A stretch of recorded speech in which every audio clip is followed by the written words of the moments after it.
Hello friends, हमारे इस YouTube channel में आप सभी का स्वागत है। आज मैं आप सभी के लिए वैदिक सभ्यता से रिलेटेड एक वीडियो लाया हूँ। मैं इसी तरह से समय समय पर इतिहास विषय पर महत्वपूर्ण वीडियोस लाता रहूँगा। इसके लिए आपको हमारे इस YouTube चैनल को सब्सक्राइब करना होगा। आइए आज के वीडियो पर चलते हैं। आज के वीडियो का टॉपिक है वैदिक सभ्यता, जो कि 1500 BC से लेकर 600 BC तक विकसित हुई। यह सिंधु घाटी सभ्यता के बाद की सभ्यता है। इसके संस्थापक आर्य थे। वैदिक सभ्यता को मुख्यतः दो भागों में बांटा गया है। पहला काल ऋग्वैदिक काल है, जो कि 1500 BC से लेकर 1000 BC तक रहा है। दूसरा काल उत्तर वैदिक काल है, जो कि 1000 BC से लेकर 600 BC तक रहा है। वैदिक सभ्यता के संस्थापक आर्यों को माना गया है। ये लोग सिंधु घाटी के लोगों से भिन्न थे। ये लोग गोरे एवं कुलीन वर्ग के थे। ये लोग अपने साथ घोड़े रखते थे। ये लोग यहाँ के लोकल पीपल से भिन्न थे। लोकल पीपल्स को अनार्य कहा गया है, क्योंकि ये लिंग योनि की पूजा करते थे, सुरा का पान करते थे। आर्य सुरा का पान नहीं करते थे। ये लोग सुरा की जगह सोमरस का पान करते थे, जो कि हिमालय के मुजवंत पहाड़ी से एक पौधे से प्राप्त होता है। भारत में आर्य कहाँ से आए? आर्य भारत में कहाँ से आए, यह एक विवादित मामला है।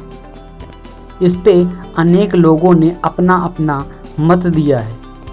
इसमें मैक्स मूलर का मत ज़्यादा माना जाता है। कुछ महत्वपूर्ण साक्ष्यों से ये पता चलता है कि ये मध्य एशिया से आए, ईरान के रास्ते भारत आए। ये लोग यहाँ के लोकल पीपल से भिन्न थे। आर्य कहाँ से आए, इस पे अलग अलग लोगों ने अपने अपने विचार दिए हैं। आइए कुछ महत्वपूर्ण विचारों पर ध्यान देते हैं, जिसमें पहला है मैक्स मूलर। मैक्स मूलर ने आर्यों को मध्य एशिया का बताया है।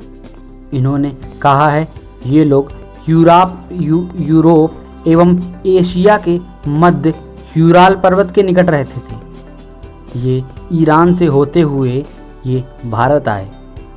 बाल गंगाधर तिलक जी ने कहा है कि आर्य ध्रुवीय क्षेत्र में रहते थे, क्योंकि आर्यों ने वेदों में लिखा है कि वे ऐसे स्थान से आए हैं जहाँ पर 6 माह का दिन एवं 6 महीने का रात होता है। तो बाल गंगाधर तिलक ने इसी आधार पर आर्यों को ध्रुवीय क्षेत्रों का बताया है। नेक्स्ट है दयानंद सरस्वती। इन्होंने आर्यों को तिब्बत का बताया है, क्योंकि आर्यों का मुख्य पेय सोमरस था, जो कि तिब्बत में मुजवंत पहाड़ी से मिलता है। इस बेसिस पर दयानंद सरस्वती ने आर्यों को तिब्बत का बताया है। इन्होंने अपनी पुस्तक सत्यार्थ प्रकाश में लिखा है कि आर्य तिब्बत से आए, क्योंकि वे सोमरस का पान करते थे। अविनाश चंद्र दास ने इनको मूलतः भारत का बताया है। इन्होंने कहा है कि इनकी ओरिजिन भारत में हुई। ये भारत से मध्य एशिया एवं ईरान के अनेक जगह पर जाकर बसे। वैदिक सभ्यता एक ग्रामीण सभ्यता थी। ये लोग गांवों में मिट्टी से बने घरों में रहते थे। इनका मुख्य व्यवसाय पशुपालन एवं कृषि था। ये लोग गाय को अत्यंत पवित्र पशु मानते थे। इसके लिए अघन्य शब्द का इस्तेमाल किया गया है, जिसका मतलब होता है जिसे मारा ना जाए, ना मारने योग्य। यह वैदिक काल में अर्थव्यवस्था की रीढ़ मानी गई है। कहा जाता है कि व्यक्ति की हैसियत उसके पास कितनी गाय हैं इससे पता चलता था। वस्तु विनिमय के लिए गाय का इस्तेमाल किया जाता था। अनेक वस्तुओं की खरीदारी गाय के माध्यम से की जाती थी। गाय को चराने वाले को गोप कहा गया है। वैदिक काल के बाद उत्तर वैदिक काल में गाय को पवित्र नहीं माना गया है, उसकी हत्या की जाने लगी। कहा जाता है कि अतिथियों के आने पर उत्तर वैदिक काल में गाय को काटकर उससे भोजन बनाया जाता था। उत्तर वैदिक काल में कई कर्मकांड शुरू हो गए, जैसे पशु हत्या, अन्य गलत चीज़ें होने लगी। कर्मकांड स्त्रियों की समाज में स्थिति सही नहीं थी उत्तर वैदिक काल में। इन पर रोक लगाने के लिए हिंदू धर्म में दो पंथ सामने आए। नंबर 1 जैन और दूसरा बौद्ध धर्म। यह धर्म सत्य और अहिंसा की मार्ग पर चलने की प्रेरणा देने लगी। ये दोनों धर्म क्षत्रिय लोगों से आए। कहा जाता है कि वैदिक काल में एक 10 राजन युद्ध का भी विवरण पता चलता है। कहा जाता है इस युद्ध में भरत कबीले एवं 10 अन्य राजाओं के बीच में युद्ध हुआ था। यह युद्ध 18 दिन तक चला था। यह युद्ध रावी अर्थात परुष्णी नदी के किनारे लड़ा गया था, जिसमें भरत कबीला का राजा सुदास जीत जाता है। इस युद्ध में 10 राजाओं का राजा देवदास हार जाता है। कहा जाता है ये लोग सप्त सैंधव प्रदेश से आए, जो कि 7 नदियों का समूह वाला प्रदेश था, जिसमें पहली नदी थी सरस्वती, जिसको ये लोग सुरसुती नाम से पुकारते थे। दूसरी नदी सिंधु, तीसरी नदी झेलम, झेलम को वितस्ता के नाम से बुलाया जाता था। इसके बाद चेनाब, चेनाब को अस्कनी के नाम पर बुलाया जाता था। रावी का नाम परुष्णी था, व्यास का नाम विपाशा एवं सतलज का नाम शतुद्री था। सरस्वती नदी सबसे ज़्यादा पवित्र मानी जाती थी ऋग्वेद काल में। इसका नाम 33 बार आया है कुल। सबसे ज़्यादा बार नाम सिंधु नदी का आया है।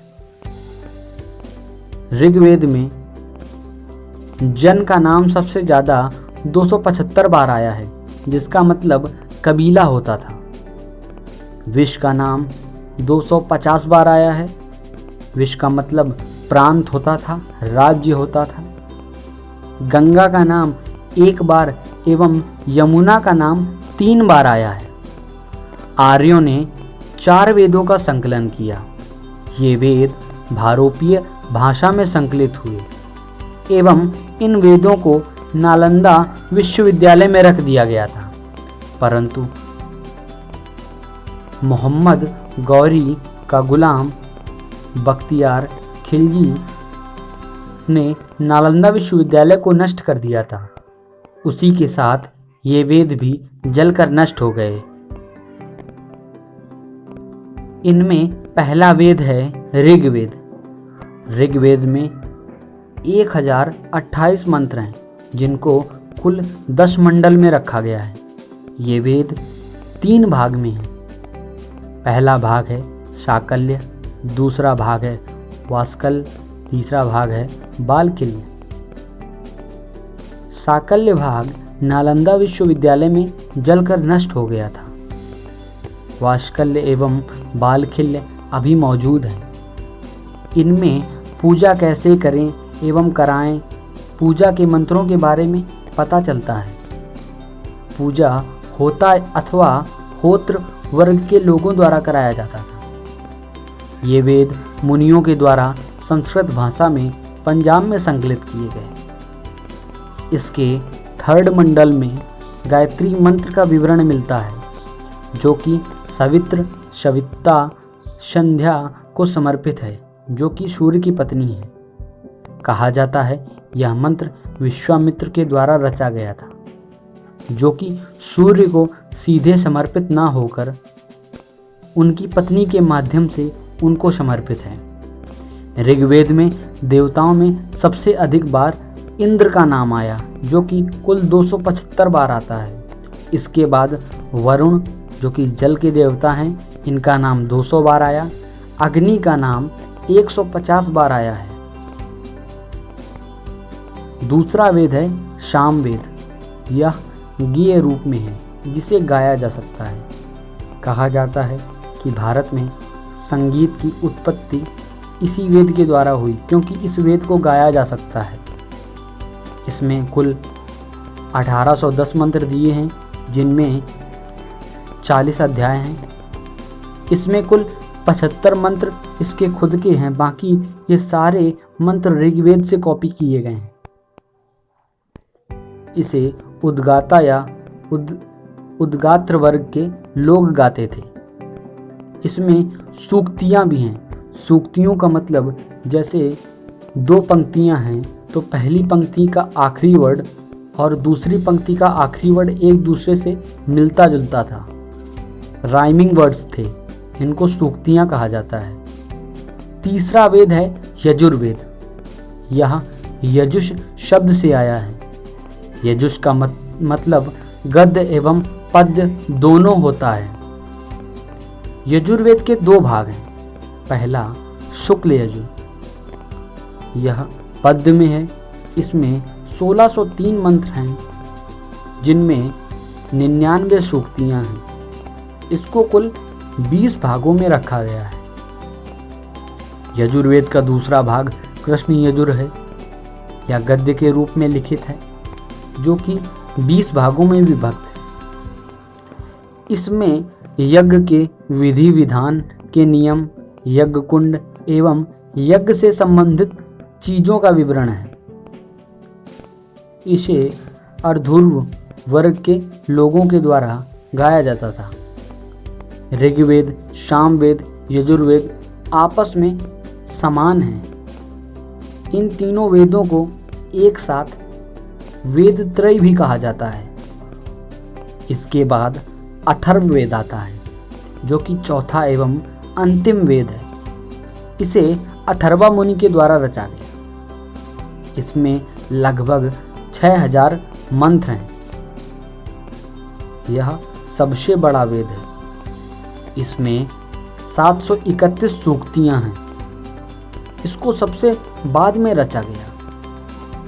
इसमें जादू टोने के मंत्र, कर्मकांड, भूत प्रेत, वशीकरण, काला जादू जैसी अनेक पुरानी परंपराओं से संबंधित चीज़ों का विवरण मिलता है।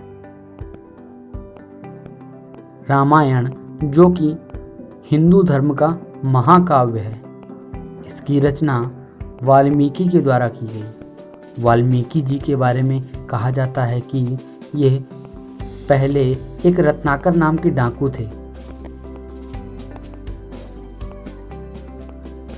कुछ समय के पश्चात ये साधु बन गए। इन्होंने रामायण की रचना कर दी। रामायण को मुख्यतः 7 कांडों में विभक्त किया गया है, जिसमें कुल 24,000 श्लोक शामिल हैं। हिंदी में रामायण को कवि तुलसीदास के द्वारा रचा गया। रामायण को तमिल में कम्मन के द्वारा रचा गया। बंगाली में इसका अनुवाद कृतवश्य ने किया। फारसी में इसका अनुवाद अब्दुल कादिर बदायूनी ने अकबर के समय में किया था। नेपाली में यह आदि कवि भानुभक्त के द्वारा लिखी गई। अंग्रेजी में इसका अनुवाद चार्ल्स विल्किंस नाम के एक अंग्रेज ने किया। उत्तर रामचरितमानस का अनुवाद भभूति ने किया। इसके बाद नेक्स्ट वीडियो में हम लोग वैदिक काल के भाग दूसरे के बारे में चर्चा करेंगे, जिसमें उत्तर वैदिक काल के बारे में हम लोग जानेंगे, जिसका टाइम पीरियड 1000 BC से लेकर 600 BC के लगभग। उसमें हम लोग जानेंगे कि ऋग्वैदिक काल के कबीले धीरे धीरे उत्तर वैदिक काल में जाकर किस तरह से राज्यों में विभक्त हो गए। आज के लिए इतना ही। Thanks for watching this video friends.